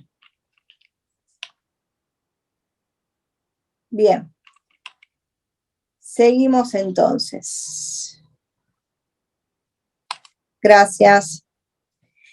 Entonces, dicho todo esto, habiendo hecho la introducción, con una pequeña aproximación a la definición, habiendo explicado los distintos orígenes del poder tributario según las diferentes doctrinas, y habiendo explicado las características o los caracteres del poder tributario, podemos armar una definición completa, una definición más amplia. Van a ver que tienen más elementos que la primera, que decía que era la capacidad que tenía el Estado de exigir el pago a determinadas personas o bienes. Acá armamos una definición más completa que van a ver que va a tener un montón de elementos más. ¿Qué es lo que dice la definición completa? ¿Qué es la facultad de sancionar normas jurídicas de las cuales deriven o puedan derivar a cargo de determinados individuos o determinada categoría de individuos la obligación de pagar un tributo o respetar un límite tributario? ¿Qué queremos decir con esto? Vamos de nuevo. El día que tomemos el parcial, ¿vamos a pedir la definición de memoria? No. ¿Van a tener que tener en la explicación que ustedes puedan dar todos los elementos? Sí. Entonces vamos a explicar cuáles son los elementos importantes que tiene esta definición para que ustedes con sus palabras los puedan explicar. Facultad de sancionar normas jurídicas, ¿sí? Es la posibilidad que tiene el Estado de crear una ley, ¿sí? Fíjense que dice, de las cuales deriven o puedan derivar. ¿Por qué habla en presente y habla en potencial? Supónganse que yo saco una ley que dice que tributarán todos los contadores y licenciados en Administración de Empresas recibidos en la Universidad Nacional de Lomas de Zamora. Bien, en mi caso, el impacto sobre esa ley que se crea es automático, porque yo ya tengo esa condición. En el caso de ustedes, el día que se reciban, esperemos sea muy pronto, va a aplicar y va a afectarlos. Entonces, deriven o pueden derivar, es decir, ¿se producen ahora o se puede producir más adelante? Se puede producir ahora o en un rato, se puede producir ahora o en el momento que yo cumpla la condición que establece la ley. Es decir, se va a crear una ley que me puede afectar de inmediato o me puede afectar en el futuro. Habla de determinados individuos o categorías de individuos. Ahí vamos de nuevo. Puede ser una norma que cree una ley que afecta a un sector específico, sector industrial, sector agroexportador, contadores, abogados, o puede ser que afecte a los individuos de manera general, ¿sí? O puede ser que indiquen aquellos que tengan un patrimonio que supere tal cantidad de pesos, como fue cuando se creó este famoso impuesto solidario que se sacó en este último tiempo, era para determinados individuos, aquellos que cumplían esa característica, ¿sí? Y si no, cuando habla de categorías de individuos, habla de grupos o sectores dentro de una sociedad. Se va a cortar, salimos, volvemos a entrar, así podemos finalizar esta explicación, ¿les parece?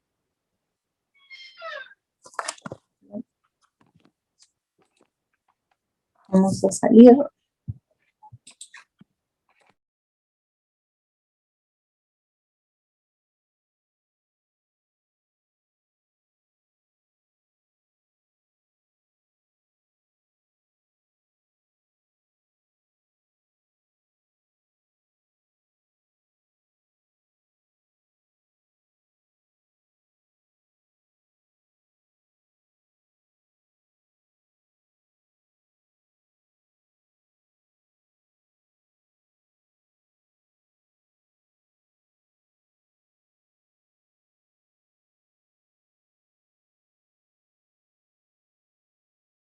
que habilito a los que querían grabar. Así podemos seguir.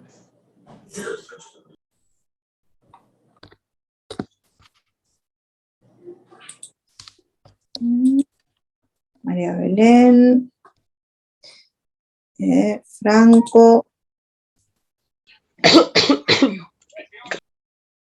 Franco. Mariana. Y bueno, creo que Ramón no se volvió a conectar, que me había pedido hace un ratito. Creo que ya estamos. Creo yo, ¿Te llegó, Franco? Recording in progress. No, no me llegó todavía. ¿No? Ah, entonces no sé. Porque supuestamente... A ver. ¿Ahora? Ahora sí, gracias. ¿Alguien más falta?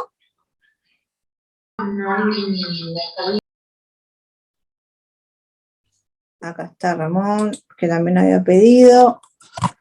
Espérenme un segundo porque tengo el celu para poder ver la pantalla. Y es... Bien. Y Fiamma. Bueno, también te agregamos. Ahí está. Díganme si ya están todos o si falta alguien, por favor. ¿Estamos? Bueno, vamos a volver a compartir la pantalla. Y vamos a seguir con el concepto que estaba tratando de darles al respecto de esto. Bueno, entonces, ¿qué les decía? Que el poder tributario era, como dijimos, la facultad de sancionar leyes, de crear leyes, de las cuales deriven o puedan derivar, es decir, que como consecuencia de esa ley se pueda afectar a un sujeto o a una actividad de manera inmediata o en un futuro, sea que esté afectando a algunos individuos en particular, como decía hace unos minutos, en lo que tiene que ver a esta ley que se creó del aporte solidario, que afectó a determinados individuos, que eran los que tenían cierta cantidad de patrimonio a su nombre, o determinadas categorías de individuos, si es un determinado tributo que afecta a un determinado grupo social o a una determinada actividad económica. ¿Qué pasa como consecuencia de esa ley? Se genera en esos individuos o categorías de individuos la obligación de pagar un tributo o de respetar un límite tributario. ¿Y a qué se refiere esta definición con respetar un límite tributario? No siempre las normas tributarias se refieren única y exclusivamente al pago de tributos. Hay muchos regímenes conocidos como regímenes de información que fueron creados no a los fines recaudatorios, sino a los fines de que esos contribuyentes informen situaciones de otros contribuyentes. Eso surge también como consecuencia de normativas que a veces te puede obligar a pagar e informar y no representan en los contribuyentes el pago de un tributo, ¿sí? Presentar un régimen de información no representa el pago del tributo, pero sí representa el cumplimiento de un límite tributario, es decir, una obligación formal que yo tengo que no representa pago, pero es una obligación formal. Por ejemplo, en el caso cuando son recategorizaciones obligatorias de monotributo, ¿vieron? Cuando cambian de categorías o cosas así, que hay que recategorizarse igual, aunque quedes en la misma categoría, bueno, eso es digamos, una formalidad que hay que hacer, que no va a representar, en tu caso como contribuyente, el pago de nada, pero que tenés que respetarlo. En el caso de las personas en relación de dependencia que ganan más de X cantidad de dinero al año, ¿qué tienen que hacer una vez por año? Además de ir presentando mensualmente el CIRADIG, el famoso CIRADIG, ¿qué tienen que hacer? Pagar ganancias. Además de pagar ganancias, porque suponte que las ganancias te las retiene todas tu empleador, tenés que presentar una declaración jurada informativa, sea de impuesto a las ganancias o sea de bienes personales, simplemente por ganar determinada suma de dinero, por encima de determinada suma de dinero. Esa declaración jurada que vos puedas presentar de bienes personales no necesariamente va a implicar que tengas que pagar, porque vos podés ganar por encima de la suma establecida y no tener ningún bien a tu nombre. De todos modos tenés que presentar, porque hay una normativa que te establece cumplir con ese límite tributario, cumplir con esa obligación. ¿Eso implica pagar? No.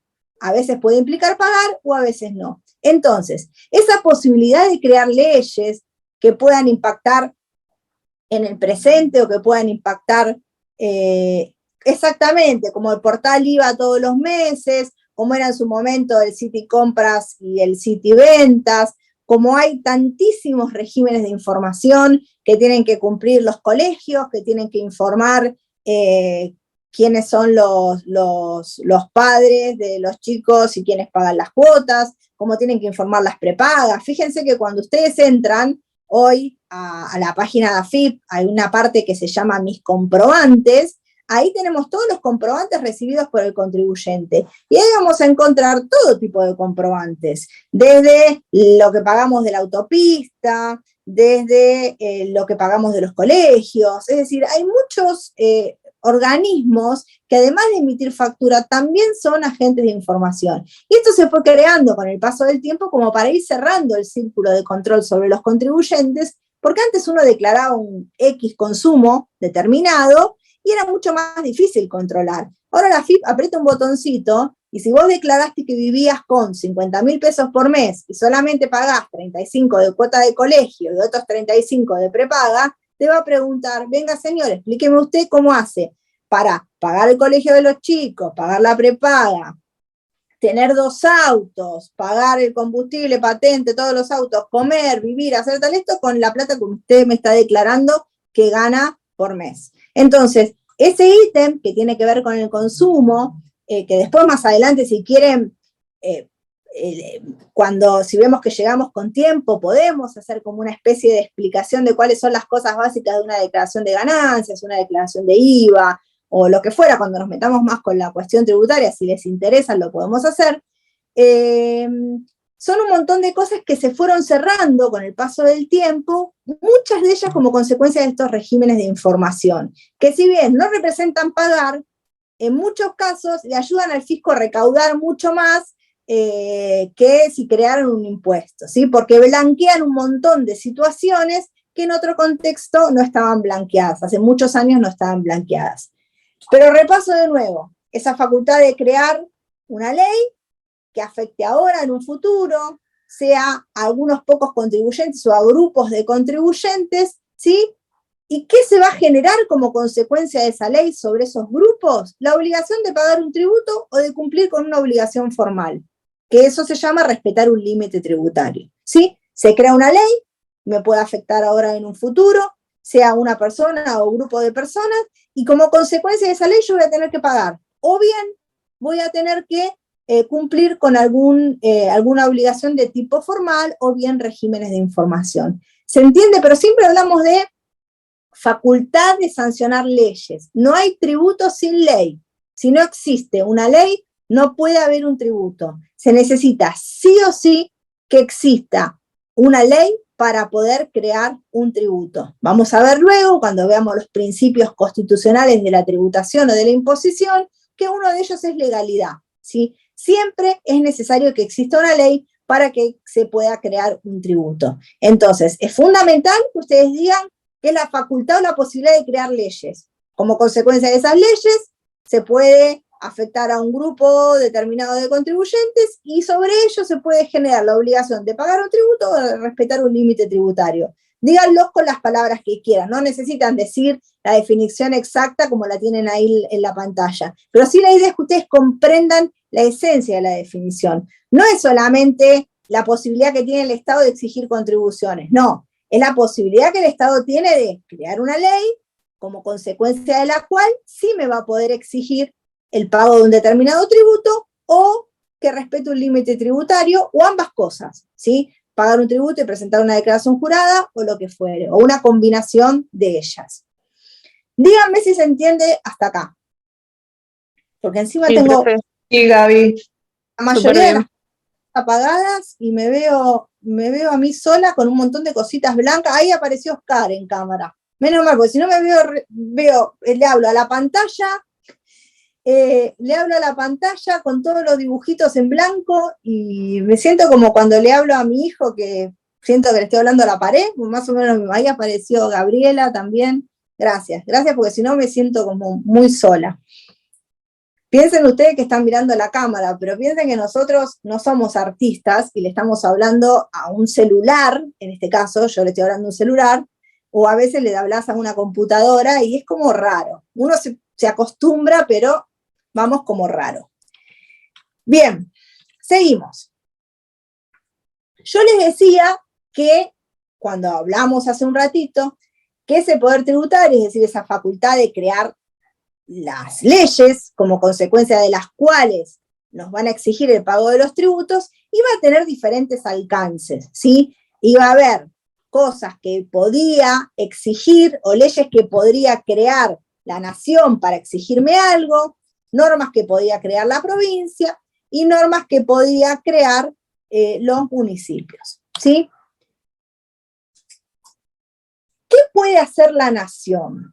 Hay cosas que la nación va a tener competencia de manera exclusiva y permanente, es decir, que de manera exclusiva y permanente la nación va a poder crear todo lo que tiene que ver con tributos derivados de derecho de importación-exportación, tarifas postales, comercio internacional o interprovincial. ¿Qué quiero decir con esto? Que todas las leyes que se creen respecto de estos tributos, ¿sí?, van a ser de alcance exclusivo y permanente de la nación. Solo la nación tiene competencia, acuérdense los conceptos que ustedes vieron de capacidad, competencia, bueno, solo la nación va a tener competencia para crear este tipo de tributos. ¿Cómo? Siempre, con carácter exclusivo y permanente, solo la nación y siempre la nación, ¿sí? A su vez, la nación también de manera permanente, pero ya no solito, sino en concurrencia con las provincias, va a poder crear impuestos indirectos, ¿sí? Aquí lo va a poder hacer siempre, pero en concurrencia con las provincias. Y con carácter excepcional y de manera transitoria, la nación se va a poder meter en impuestos directos. Es decir, solamente en algunas situaciones y por un periodo corto de tiempo, la nación se va a poder meter en la creación de impuestos directos. Entonces, ¿qué puede hacer la nación con su poder tributario? ¿Con carácter exclusivo y permanente?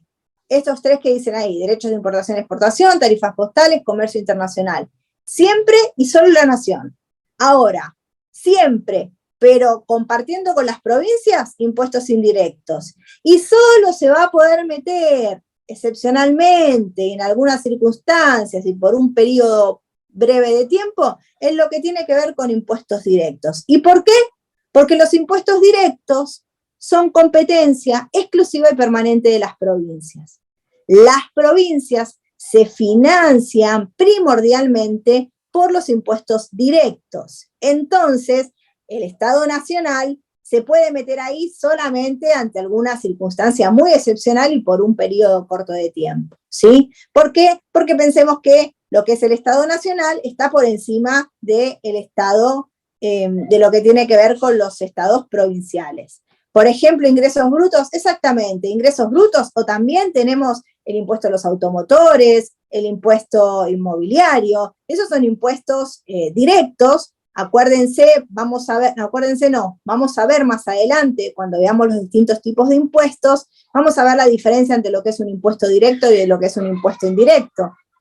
¿Qué grava uno? ¿Qué grava otro? ¿Cómo se los diferencia? Pero en líneas generales sí, el impuesto a los ingresos brutos, el impuesto automotor, el impuesto inmobiliario son impuestos directos, perdón. Y el impuesto al valor agregado, por ejemplo, es un impuesto indirecto, ¿sí? Entonces, recuerden esto.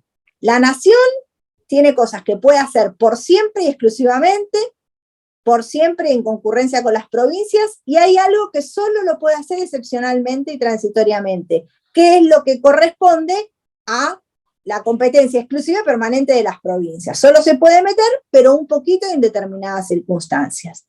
¿Y qué pueden hacer los municipios? Todo lo que tiene que ver con las facultades respecto de su condición de ente de gobierno. ¿Qué decimos con esto? Bueno, ¿qué pueden cobrar los municipios? ¿Los municipios cobran impuestos? No. Los municipios no cobran impuestos. Los municipios pueden cobrar tasas, pueden cobrar derechos. ¿Y dónde los van a poder cobrar? Dentro de su ámbito, del ámbito de su jurisdicción. La municipalidad de Esteban Echeverría va a poder cobrar tasas o derechos dentro del municipio de Esteban Echeverría. La de Ezeiza en Ezeiza, la de La Matanza en La Matanza, la de Lomas de Zamora en Lomas de Zamora. ¿Sí? Por eso habla de facultades inherentes a su condición de ente de gobierno con respecto a actividades cumplidas dentro del ámbito de su jurisdicción y sin exceder lo que tiene que ver con su competencia. No puede venir un municipio a querer cobrarme un impuesto, a poder crear un impuesto parecido al IVA. No podés, ¿sí? Porque no podés cobrar impuestos. Sí podrá evaluar la creación de una tasa con determinadas características, pero nunca un impuesto. Vamos a ver también más adelante la diferencia entre impuestos, tasas y contribuciones especiales. ¿Quién cobra cada una? ¿Quién los puede crear? ¿Cuáles son las características? ¿Qué financian? Piensen ustedes que esto que estamos viendo ahora es meramente introductorio a toda la cuestión tributaria que vamos a desarrollar más adelante, ¿sí? Pero ¿me siguen hasta acá? Entonces, acá estamos viendo ARBA y AGIP. Sí, ARBA tiene que ver con la provincia de Buenos Aires y AGIP es la Administración Gubernamental de Ingresos Públicos que tiene que ver con el gobierno de la ciudad de Buenos Aires, ¿sí? Que sería como lo similar a ARBA dentro de la Ciudad Autónoma de Buenos Aires. Bien. Algo importante antes de finalizar con lo que es la primera parte, que es poder tributario, y vemos, aunque sea hacer una introducción de lo segundo que tiene que ver con obligación tributaria. Dijimos que el poder tributario era la facultad que el Estado tenía ¿de qué? De crear leyes. De crear una ley para los impuestos, precisamente. Para exigirme el pago de un determinado tributo, ¿sí? Ahora bien, el mismo organismo, el Congreso, que tiene la facultad de crear leyes como consecuencia de las cuales me van a cobrar un tributo, es el mismo organismo que tiene la facultad de eximir. Y acá ustedes tienen claro la diferencia entre un sujeto exento y un sujeto no alcanzado. ¿Saben todos, o alguno sabe, qué diferencia hay entre un sujeto exento y un sujeto no alcanzado? El exento está aclarado específicamente por ley y el no alcanzado es porque no abarca la actividad, por ejemplo, en la que está inscripto el impuesto. Por ahí, sí, por ahí, bien. Para que un sujeto esté detallado dentro de una ley como sujeto exento, primero tiene que estar alcanzado. ¿Qué quiero decir con esto? El sujeto tiene que reunir todas las características que establece la ley para tener que tributar, pero la misma ley, por una decisión del legislador que creó la ley, considera que si bien ese sujeto reúne todos los requisitos para tener que pagar, no lo va a hacer. Es una decisión política. Del mismo modo que se decide de manera política quiénes van a pagar, también es el mismo legislador, el mismo grupo de legisladores que deciden quién dentro de ese grupo, por más que reúne las condiciones, no va a pagar, ¿sí? ¿Qué es lo que dice?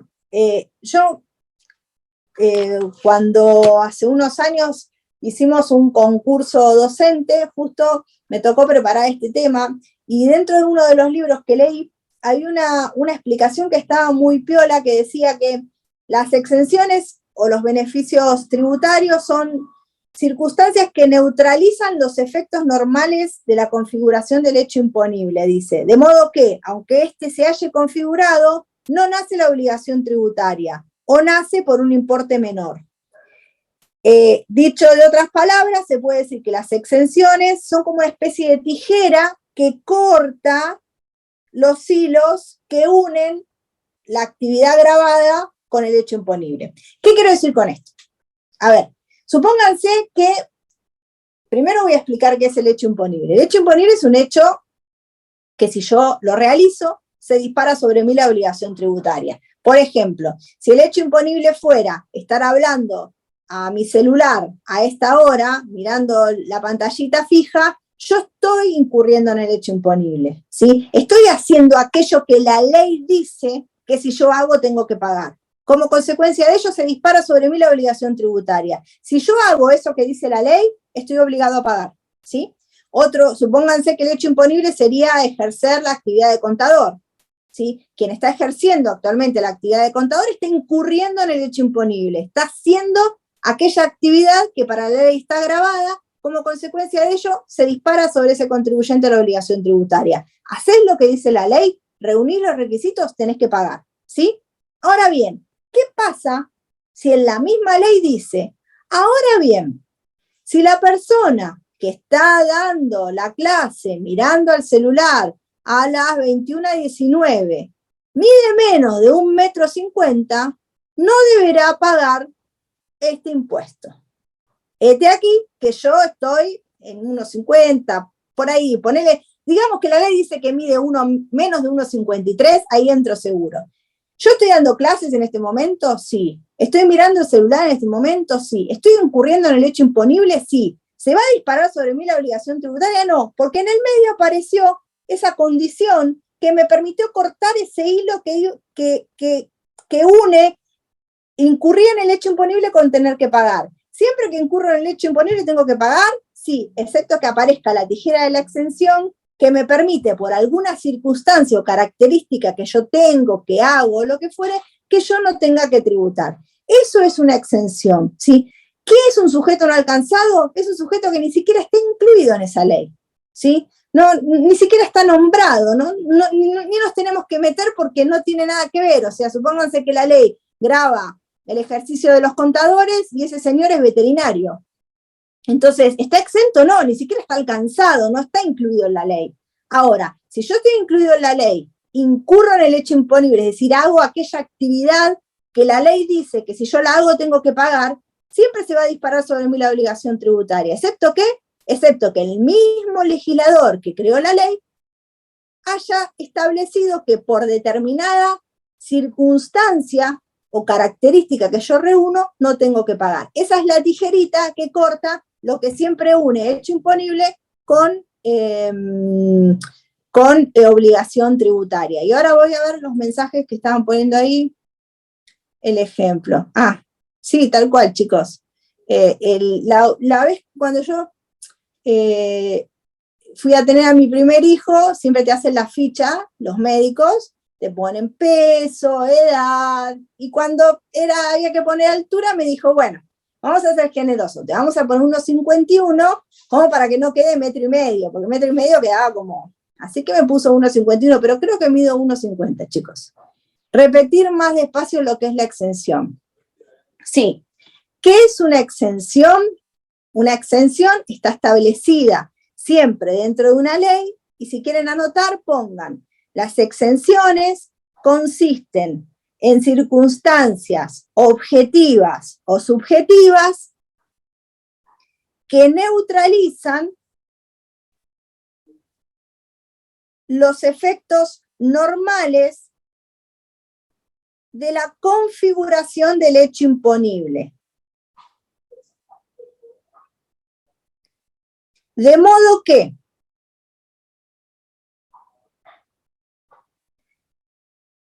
aunque éste se halle configurado,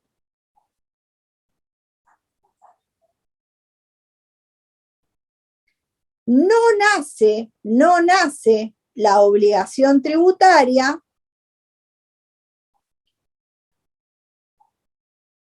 o nace por un importe menor.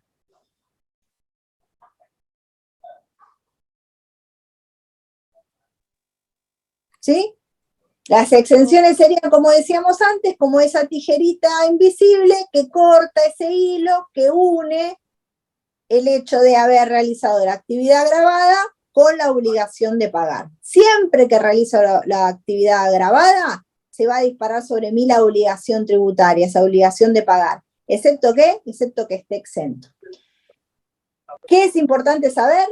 Que el mismo que tiene la facultad de gravar, es decir, el poder tributario, es decir, esa facultad de crear la ley como consecuencia de la cual voy a tener que tributar, es el mismo sujeto que tiene el poder de eximir, es decir, la posibilidad de incluir dentro de la ley aquellos sujetos que no van a tener que tributar.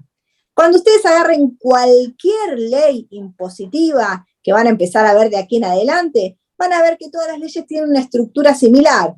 Te ponen los sujetos, te ponen el objeto, te ponen el hecho imponible, te ponen la alícuota, y también aparecen en un lugar las exenciones. Es decir, están diagramadas, están armadas más o menos todos dentro de la misma estructura. Siempre te van a poner cuál es el hecho imponible, es decir, aquella circunstancia que si yo realizo o si yo reúno voy a tener que pagar. Te van a poner la alícuota, porque bueno, incurrí en el hecho imponible y tengo que pagar. Y bueno, ¿cuánto? Bueno, vas al artículo de alícuotas y te van a decir si vas a pagar un monto fijo, si vas a pagar un porcentaje, y después vas a ir y más adelante vas a tener las exenciones. Generalmente hay sujetos que suelen estar siempre exentos, como el Estado nacional, provincial, municipal, o ciertos organismos que tienen esas características de no tener que tributar, ¿sí? Esas exenciones, esos sujetos o esas actividades o esas características que están dentro de la ley, que los mismos legisladores incorporan, se pueden clasificar de diferente manera. Y vamos a ver cómo pueden ser. Primero pueden ser permanentes o transitorias. ¿Qué quiere decir esto? Que la ley puede decir que tal o cual sujeto no va a pagar nunca, está exento por siempre del pago de este impuesto, ¿sí? O puede decir que está exento por un determinado periodo de tiempo. Muchas veces ocurre que como consecuencia de querer incentivar determinada actividad o en determinados parques industriales para que se afiancen ciertas empresas en ciertas zonas, lo que hacen es dar durante un periodo de tiempo una exención en el pago de un tributo, ¿sí? En ese caso serán transitorias, mientras la persona reúna el requisito, o dirán, por los primeros 2 años estará exento del pago del tributo tal o cual cosa. Pueden ser permanentes o pueden ser transitorias, reitero. Puede ser que el sujeto no tenga que pagar nunca, salvo que se modifique la ley, o puede ser que establezca los primeros 2 años para contribuyentes de tales características no tributarán, por ejemplo, ¿sí? Tiene que ver con la duración en el tiempo, por siempre o por un tiempo, permanentes o transitorias. ¿Se entiende esa diferencia de la clasificación de exenciones? ¿Sí? El segundo grupo pueden ser condicionales o absolutas, es decir, tienen que reunir sí o sí una condición previa para poder tener esa exención o la van a tener de todos modos. En muchos casos, un ejemplo podría ser, estará exento del pago del impuesto a las ganancias aquellas empresas que contraten durante el primer año de su funcionamiento una planta de personal de más de 10 trabajadores y los conserven durante el lapso de un año, por ejemplo. Es decir, que si yo no cumplo con esa condición, no voy a poder tener la exención. Y otra dirá, la empresa, todas las empresas nuevas tendrán la exención. Ahí es absoluta, porque es una empresa nueva y no me pide que reúna ninguna condición previa para poder acceder al beneficio de la exención. ¿Condicional o absoluta? ¿Voy a tener la exención sí o sí? ¿O voy a tener o para tener la exención tengo que cumplir con cierta condición? ¿Sí? Eso es otra clasificación, que tiene que ver con las condiciones necesarias para acceder a esa exención. No tienen que ver con el tiempo, sino que tienen que ver con las características que tengo que cumplir para poder acceder a estar exento. ¿Totales o parciales? Bueno, tiene que ver con el quantum, con la cantidad. ¿Voy a estar exento por el 100% del pago del tributo? ¿Voy a estar exento de un 10%, un 20%, un 30%. Bueno, esa es otra forma de clasificarla. Y la otra tiene que ver con objetivas o subjetivas. Objetivas tiene que ver con la actividad que se realiza o el bien sobre el cual recae el impuesto. Y subjetivas tienen que ver con el sujeto. ¿Qué quiero decir con esto? Por ejemplo, el Estado Nacional, si la ley dice, están exentos del pago del tributo el Estado Nacional, provincial, municipal, esa es una exención subjetiva. Ese sujeto va a estar exento siempre, haga lo que haga, ¿sí? Ahora si dice, va a estar exento aquellos contribuyentes que ejerzan la actividad de contador en los primeros 2 años de que se recibieron, estén matriculados en tal lugar, bueno, ahí ya es una exención de tipo objetiva, porque no tiene que ver con el sujeto, sino que tiene que ver con el objeto o con la actividad. ¿Se entiende? Tiene que ver con otra condicionalidad que es diferente al sujeto. En la primera, en la subjetiva, es el sujeto haga lo que haga. En la segunda es el bien o la actividad independientemente de quién sea su titular. Tiene que ver con el objeto y no tiene que ver con el sujeto. En la subjetiva tiene que ver con el sujeto y no importa lo que el sujeto haga. En la otra tiene que ver con la actividad o el objeto independientemente del sujeto titular. Todas estas son formas de clasificar una misma exención. Podemos tener una exención que sea permanente, pero condicional. A su vez puede ser parcial y a su vez puede ser objetiva, ¿sí? En un mismo ejemplo, podemos tener una exención transitoria, absoluta, total y subjetiva. Es decir, una misma exención la podemos ubicar, depende las características, en cualquiera de estas clasificaciones. Pero ¿qué es lo importante que yo quiero que se lleven de esto? Primero, que para que un sujeto esté exento, primero tiene que estar grabado.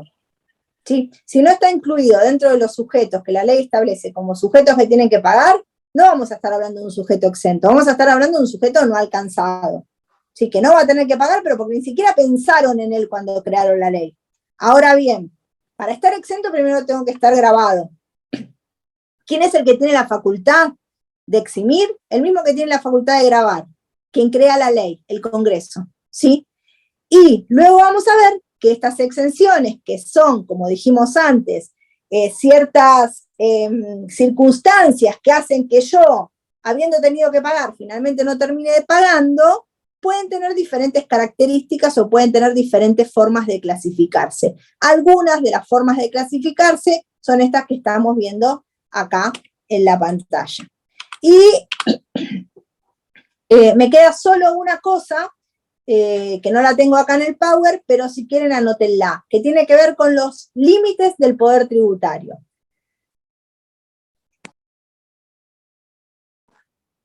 Límites del poder tributario. Existen 2 limitaciones al poder tributario. Un grupo de limitaciones que se denominan políticas y otro grupo que son limitaciones jurídicas. Las limitaciones políticas al poder tributario son aquellas que se relacionan con todas las normas tendientes a evitar la doble o múltiple imposición. Las limitaciones políticas se relacionan con aquellas normas tendientes a evitar lo que se denomina doble o múltiple imposición. Y las limitaciones jurídicas son aquellas que se relacionan con los principios constitucionales de la imposición o de la tributación.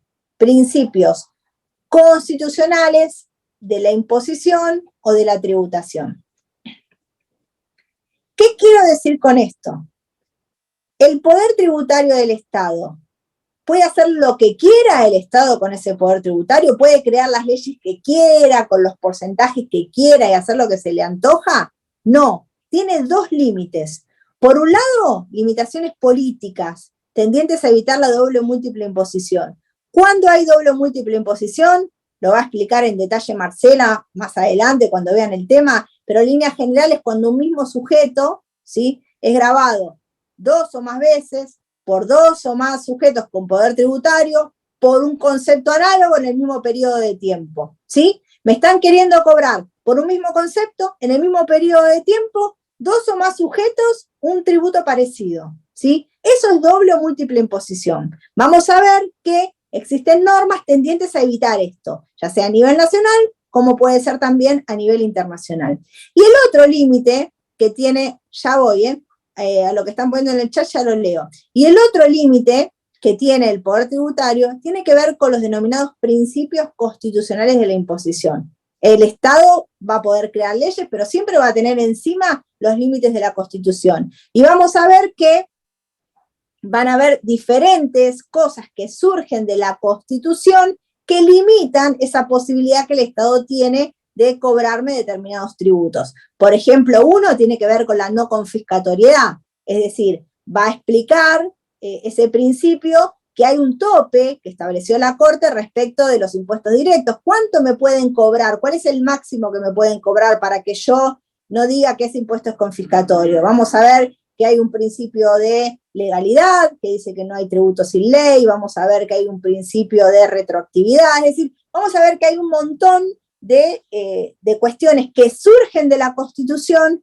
y que limitan, frenan un poquito a este poder tributario. Es decir, el poder tributario es amplio, va a poder ser diferente si es de la nación, la provincia, los municipios, todo muy lindo, creamos las leyes, pero ojo, porque hay limitaciones políticas para que no me quieras cobrar 2 veces por lo mismo en el mismo periodo de tiempo, y hay limitaciones jurídicas que tienen que ver con respetemos la Constitución, siempre y cuando lo que vos me estés queriendo cobrar está dentro de lo que establece nuestra Constitución, vamos bien, frenamos un poquito el poder tributario, es decir, que el Estado no puede con esa capacidad querer cobrarme lo que se le antoja, ¿sí? ¿Se entiende la idea hasta acá? A ver, había unas preguntas acá.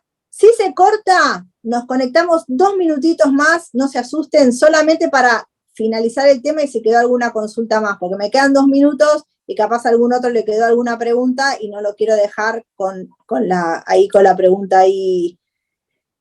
¿Podría repetir la definición de las limitaciones jurídicas? Las limitaciones jurídicas son un conjunto de normas que se crean para evitar lo que se relaciona con la doble o múltiple imposición, ¿sí? Esas son las limitaciones jurídicas, son cuestiones que tienden a evitar la doble o múltiple imposición y de esa manera limitan, frenan a ese poder tributario, ¿sí? Tienen que ver con eso, no es que tienen una definición específica, son un conjunto de acciones, de leyes, de cuestiones que se crean para limitar desde el punto de vista político lo que tiene que ver con ese poder tributario, con esa facultad de crear normas y poder exigir el pago. Y las limitaciones jurídicas son las que surgen de la ley o de la Constitución. ¿Alguno tiene alguna duda? ¿Algo que quieren que volvamos a repasar? Tal vez fui un poco rápido, pero ustedes tienen el material ahí a mano como para poder ir marcando. No sé si algo de lo que yo mencioné acá no lo tenían ustedes en el material. Si quieren que repitamos algo. Definición de exención. Eso lo dicté recién, eso no lo tienen en el material, pero no lo llegaste a copiar.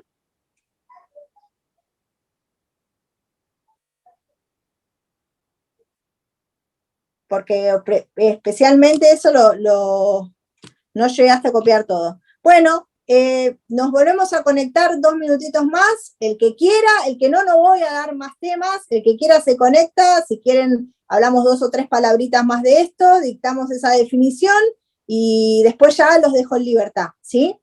Nos volvemos a conectar, así vamos con eso. Si alguno, bueno, no se conecta, los veo a todos el sábado seguramente, a los que van presencial y a los que van por Zoom, o a los que se conectan por Zoom desde la FACU. Igual yo me conecto un segundo con Gabriela. Buenas noches. Profe, buenas noches. Hasta el sábado. Gracias, buenas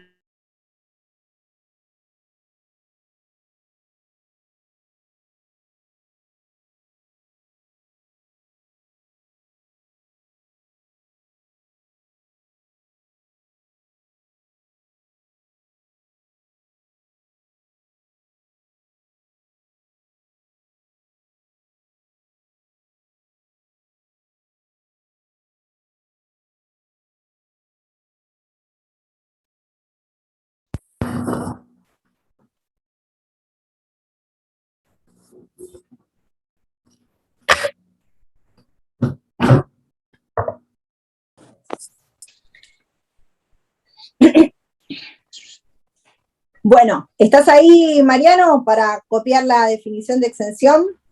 Sí, profe. Bueno, las exenciones o beneficios tributarios, decime hasta dónde llegaste, ¿eh? Consisten en circunstancias objetivas o subjetivas. Sí, eso tengo, profe. Puse hasta que neutralizan los efectos normales de la configuración del hecho imponible, de modo que, y ahí quedé. Bien, de modo que, aunque éste se halle configurado,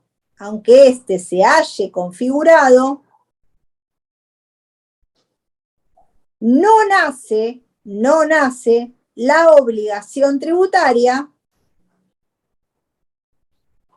o nace por un importe menor. ¿Sí?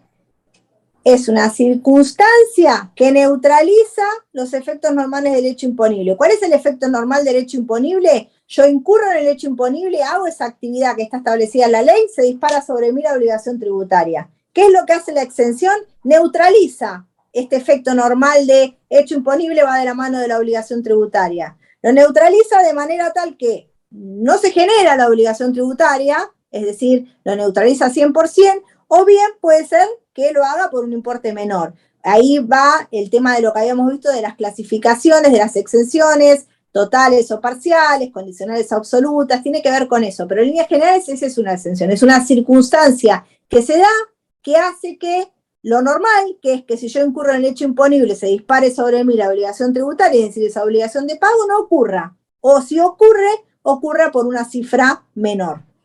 ¿Se entendió? Perfecto, profe. Bien, ¿alguno tiene alguna duda más? ¿Algo que quiera que volvamos a repasar, que volvamos a ver de lo que